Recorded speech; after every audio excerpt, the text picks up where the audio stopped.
बलिराज को दास का दंडवत स्वीकार हो रहा है।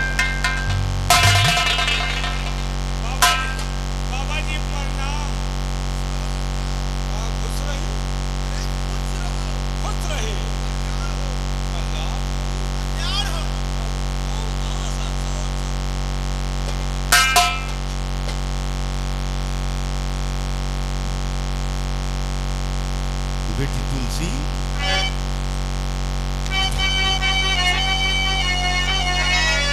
तो कौन है बेटी किसको दुल्हैया? सच बता माजरा है ये क्या?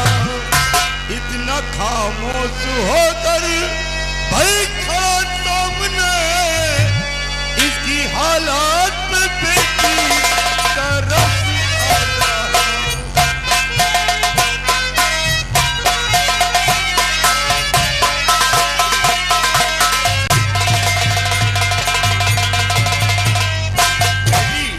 कौन है जो तू अपने साथ में लेकर आई? बाबूजी, आप इन्हें नहीं जानते हैं तो सुनिए। ये घर राजा के बेटे विजय सिंह कुंवर, श्राप इनके पिता को दिया या आपने, के प्यार से भटकते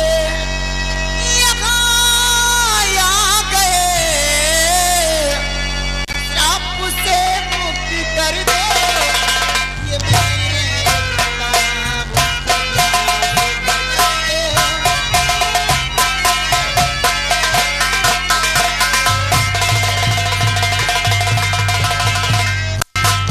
बाबूजी, ये कोई और नहीं, अपने धारा नगर के महाराज के बेटे राजकुमार विजय सिंह है। बाबूजी, आपने इनके पिताजी को श्राप दिया था। उस श्राप से मुक्ति पाने के लिए भूख के प्यासे भटकते हुए आपके आश्रम पे आ गए। बाबूजी, इन्हें श्राप से मुक्ति दिलाओ पिताजी, अपना श्राप वापस ले लो और पुनः इनकी हालात को पूर्ण करो पिताजी। हाँ बेटी, ये बात तो सत्य है कि महाराज कुछ श्राप मैंने ही दिया था, लेकिन बेटा अब महाराज की आंखों में रोशनी कभी वापस नहीं आ सकती। आप अपने राजभवन वापस लौट जाओ। नहीं बलिराज, भगवान के लिए ऐसा मत बोलिए।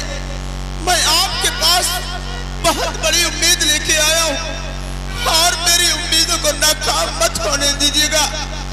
आप ये अपना श्राप वापस ले लीजिए बलिराज, वापस ले लीजिए। नहीं बेटा, क्यों जिद कर रहा है? अरे जिस प्रकार बंदूक से निकली हुई गोली और कमान से निकला हुआ बाण कभी वापस नहीं होता, उसी प्रकार ये संत का दिया हुआ श्राप है जो कभी कट नहीं सकता है। इसका मतलब कि आप अपने दिल में ठान लिया है कि इस श्राप को वापस नहीं लूंगा।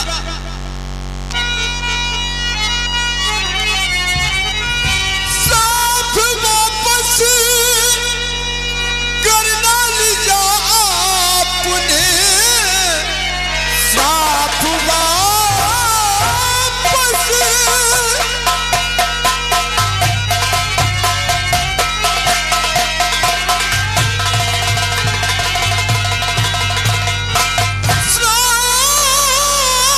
वापस करना लिया आपने, सर पटक कर यही जान के दूंगा मैं खाली हाथों महल को, और नहीं चाहूंगा वो पिताजी को कैसे मैं दिखलाऊंगा।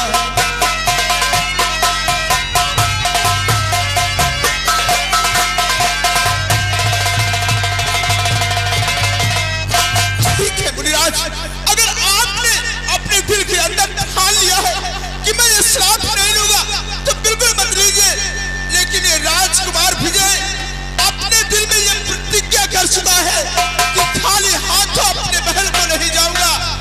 आज इसी वक्त आपके कदम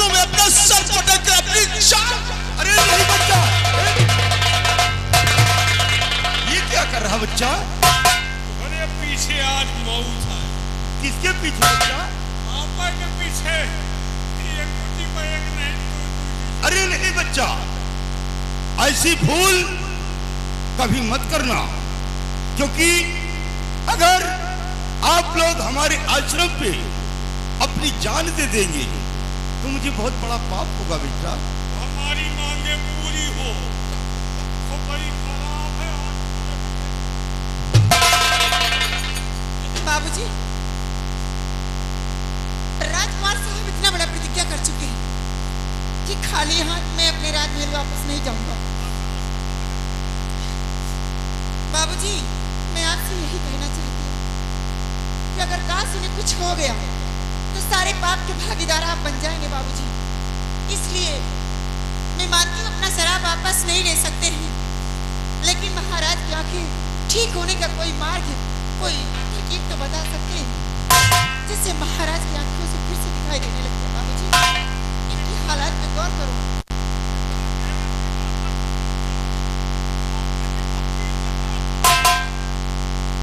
बेटी, अगर तुम सब लोग जिद करते हो तो मैं एक उपाय बता सकता हूं जिससे महाराज की आंखों में रोशनी आ सकती है। बताइए मुनिराज, वो कौन सा उपाय है? हम अवश्य करने के लिए तैयार हैं। लेकिन बच्चा, वो मार्ग बहुत ही कठिन है, तुम निभा नहीं पाओगे। मुनिराज, कुछ भी हो, मैं अपने पिताजी के खुशियों के लिए अपनी जान भी कुर्बान कर सकता हूँ। आप मुझे वो मार्ग बताइए। अगर ठीक है बच्चा, अगर ऐसी बात है तो हम उपाय बता रहे हैं और मेरी बात को गौर से सुनो। बोलो। बेटा, 300 मील पूरब दिशा जाने के बाद एक शंकुधारी वन है। उस वन में एक सुनाली नाम का गुफा है और उस गुफा के अंदर एक खतरनाक तांत्रिक त्रिकाल देव जादूगर रहता है। कौन जादूगर? छिनार देव?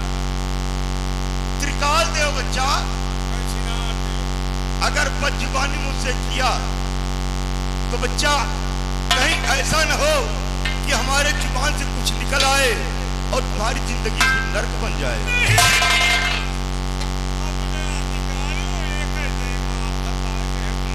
बेटा, उस गुफा के अंदर एक चांदी का कटोरा है। चांदी का कटोरा? उस कटोरे में एक फूल है। फूल? और फूल के अंदर एक मायावी काजल है। क्या काजल? हाँ बेटा, अगर वो काजल मिल जाए और किसी भी अंधे की आंख में लगा दिया जाए तो रोशनी वापस आ सकती है। लेकिन बेटा, सबसे पहले बात मेरी एक और सुनो। कौन सी बात? जादूगर की बेटी जो हमेशा उसका पहरा बॉर्डर पे लगा रहता है, दैत्य लोग उसकी रक्षा में रहते हैं। अच्छा। अगर कोई इंसान उस गुफा के अंदर जाने की कोशिश किया तो उसकी बेटी बॉर्डर पे ही समाप्त कर देती है। काश उसके हाथों से बच गया और उस गुफा के अंदर चला गया तो त्रिकाल देव जादूगर वो उसे मार डालता बेटा। इसलिए मेरी बात को मानो, जो भी वहां पर गया है वो जिंदा लौट कर वापस नहीं आया। आप अपने राजभवन वापस लौट जाएं। मुनिराज, कुछ भी हो जाए, क्यों ना मेरी जान चली जाए, लेकिन आपके बताए हुए मार्ग तक मैं जरूर जाऊंगा। मुनिराज, आप मुझे आशीर्वाद दो कि मैं अपने मकसद में कामयाब हो जाऊं। हेलो, ये आगे राम प्रसाद इंदौर निवासी, ये 10 रुपए पुरस्कार। जाओ बच्चा, ये मेरा आशीर्वाद है, तुम अपने काम में कामयाबी पाओ, भगवान तुम्हारी रक्षा करे। बाबा, अगर आपका आशीर्वाद रहा तो हम जहाँ लगे हैं बहुत जल्द सक्सेस हो जाएंगे। कहाँ लगे हो बच्चा? वही टेपिया में। हेलो, ये आगे राम पियारे कमेटी को 50 रुपए का चंदा। बेटी तुलसी, देखो ये महाराज के बेटे राजकुमार विजय सिंह ने हमारे खोज में भूखे प्यासे तड़पते हुए इस बियाबान जंगल में आ गए और हमारे आश्रम तक आ गए हैं।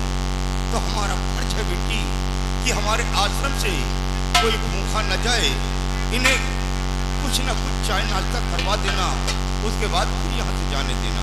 कर रहा हूँ स्नान।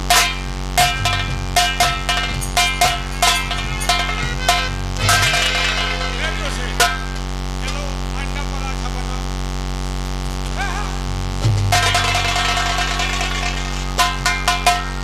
तुम आओ, प्यार न उठाओ करो, घबरा जाए। क्यों आश्रम में अब बाबा आया।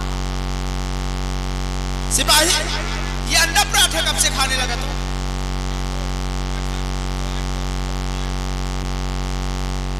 सोच, अरे खाने के लिए क्या, नाश्ता पानी करो और यहाँ चलो। आप चलिए, आपको चाय नाश्ता करा देंगे, लेकिन इसको कुछ नहीं करना। तुम जाना मत वहाँ। तुमको एक साथ में ले चलो। अगर तुम मेरे भैया बनो, हाथ में हाथ के धागा बताओ।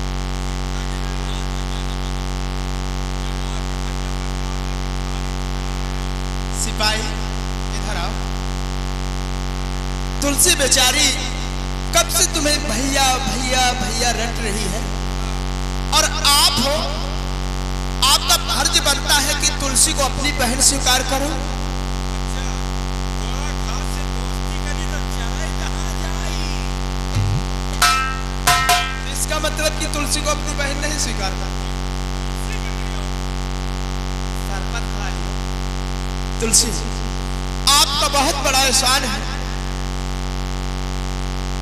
और सबसे बड़ा एहसान तो ये है कि आपने अपने पिताजी से मिलवाया, और आपके पिताजी हमारे पिताजी की आंखें ठीक होने का उपाय बताया।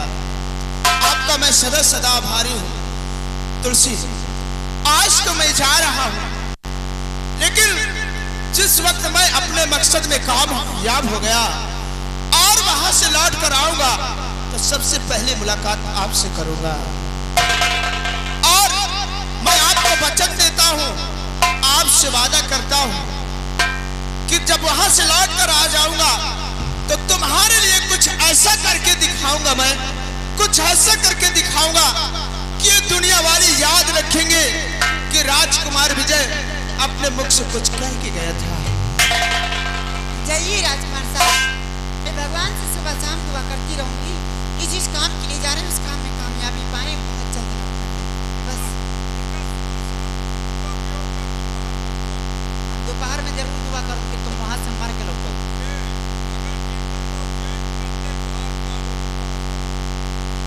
अगर तुम जिंदा वहां से आ गए ना, तो बताई थी ना, अभी तुम्हारे लिए सिरमिंट और धर्म का इंतजाम कर रखा है, भर के चाम कर दूंगी।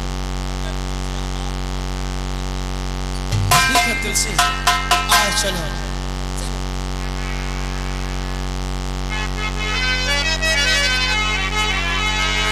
हर भोलेनाथ से निराला कोई और नहीं, भोलेनाथ से निराला कोई और नहीं।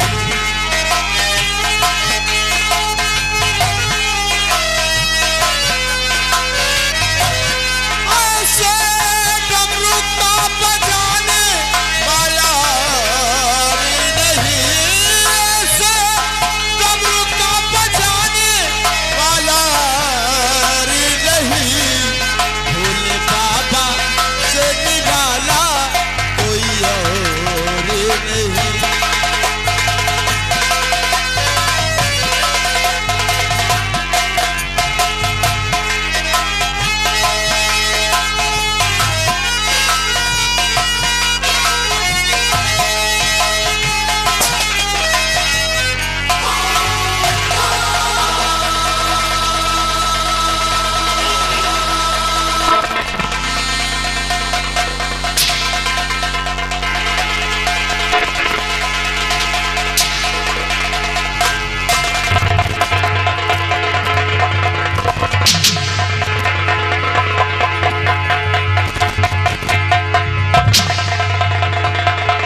सिवाई सिवाई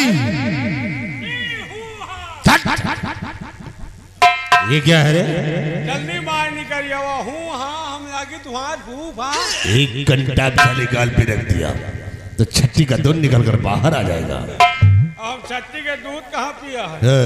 हम तो कुकड़ी के दूध। नालायक कहेगा। शिवाई देख काफी दिन गुजर चुके हैं। गुजर गए। महाराज उदयभान सिंह अंधा होकर बैठा है, बैठे हैं, लेकिन शिवाही महाराज की नजरों में आज तक हमारी कोई इज्जत नहीं हुई थी। नहीं है। आज से इज्जत किया है तो सिर्फ सेना पर सिर सिंह किया है। काफी दिन गुजर चुके हैं महाराज के साथ वफादारी करते करते, लेकिन वफादारी में आज तक क्या मिला है? कुछ भी नहीं। इसलिए सिपाही अब सोचता हूं कि वफादारी को पीछे छोड़ते हैं और आज के बाद हम बेईमानी के रास्ते पे चलेंगे, क्योंकि नेकी में कुछ रखा नहीं है। अब हम आज के बाद देख कौन सी चाल को चलते हैं और कौन सा जाल बिछाते हैं। आज के बाद चाल बदलो, चाल चलो निहुरा हुआ। अरे कमीने, वो जनबई न करे कौनी किया है कौनी गए। देखिए कि आज के बाद ये भीमा सिंह कौन सी चाल को चलेगा।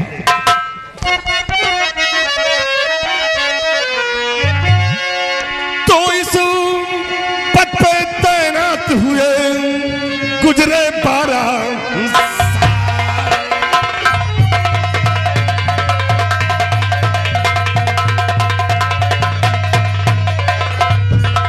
इस पद पे तैनात हुए गुजरे 12 साल और कभी नहीं चट किया उदयभान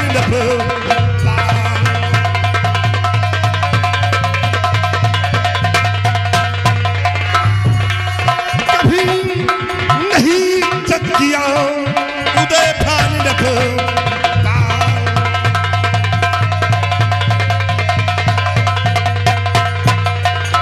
उदयभान सारा मजा चखाऊ उदयभान पालियम सारा मजा चखाऊ और गिरफ्तार कर शहंशाह को बंदी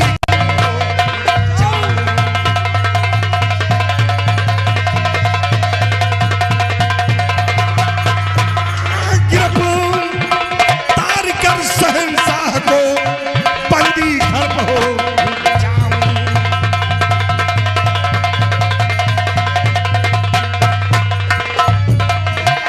विद्यावती को भाई दुल्हन से बनाऊं। महारानी विद्यावती को अपनी दुल्हन बनाऊंगा कि रानी विद्यावती को भाई दुल्हन से बनाऊं। हर कसम एक दिन सिंहासन पे बैठे मौजे उड़ाऊं।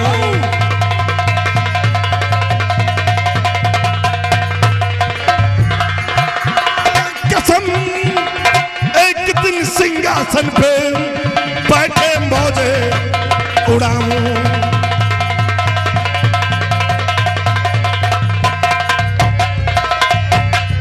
तो खौफ ना दिल में खाऊं।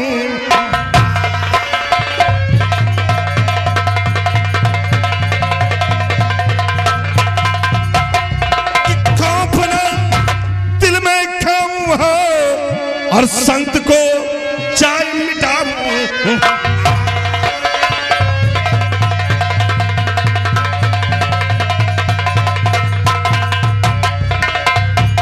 शेर सिंह भी दुश्मन, सेना पर शेर सिंह भी साला दुश्मन है कि शेर सिंह भी दुश्मन। और खत्म करो विजय सिंह को बनकर जान दुश्मन।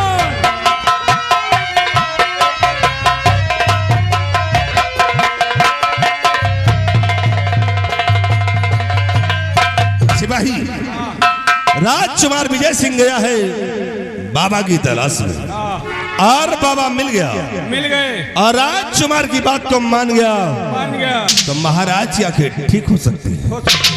इसलिए सिपाही हम ऐसा होने नहीं दूंगा। सबसे पहले हम उस संत को मिटाएंगे। अगर संत दुनिया में नहीं रहेगा तो महाराज की आंखें ठीक नहीं होंगी। तो आओ चलते हैं हम उसी बियाबान जंगल की तरफ जहां पे वो संत रहता है। अगर मिलता है तो उसे मिटा दो और राजकुमार विजय सिंह को साथ साथ तलाश करके उसका भी नामो निशान मिटाना है। आओ मेरे साथ।